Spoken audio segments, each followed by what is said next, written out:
Alright, I am in a home and I wanted to show you a quick couple minimalist tips for this video. So one, as you can see, a lot of people like to collect things for no apparent reason other than they like them, and that's cool, but try to figure out what's going to work for you as far as quantities go. So we've got cupboards here full of DVDs, things like that, another shelf full of personal belongings. We have this shipping wheel over here. We have an elliptical trainer. We've got a dining room table, another dining room table, an exercise machine. We got a sauna, a bar stool, another container for objects that will get dusty. And then we got chairs, they're just chairs. And then two couches back to back or side to across from each other. Big table down the middle. This is a Murphy bed, so that folds out into a bed if need be. Again, we have stuff kind of everywhere. Wine rack holder that's empty. A chair, another chair there in the corner. Some kind of armoire, ottoman, whatever they call those things. A computer chair. We got like 4 bar stools. Over here we got 1, 2, 3 more bar stools and mini fridges and more cabinets and counters. Oh, another table. Some kind of...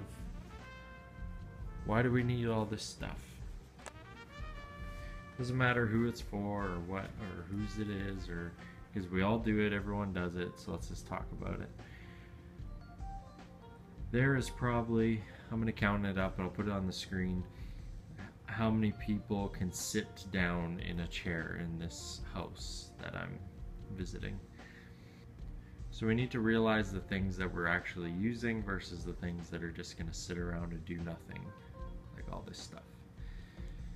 So again, if you're using it, if you have company over once a week at least, that you're actually going to use all these chairs, then fine, great. How many TVs do you need for all these people to sit around and watch? It's another story. But that's that. Let's continue on with the video. So the next step would be admitting that you have a problem, or that you're starting to obtain a problem. So for me, as an example, would be just one article of clothing would be shirts. So there was a point in time in high school, end of junior high school, I was working almost full-time or high school and working pretty much full-time and living at home until I was 17 and a half or whatever.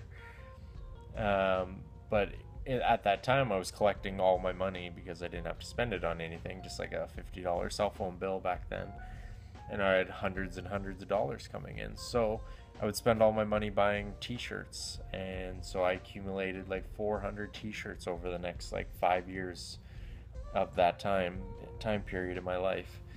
And that includes obviously gifts from, grandparents and sweaters and gifts from parents and stuff like that. So that's just recognizing these signs and just look at your bank account, really. If you use a debit card instead of cash, go ahead and just look at your bank statement and you'll just see, like, for me it was like every other day I was spending like $200 sometimes on like 3 or 4 t-shirts. And I could just see it on my credit card statement. And you wonder where all your money goes. So you could be flying around the world and going to exotic places for, the price. You could spend like 4 days in Thailand for the price of like 1 t-shirt, for example.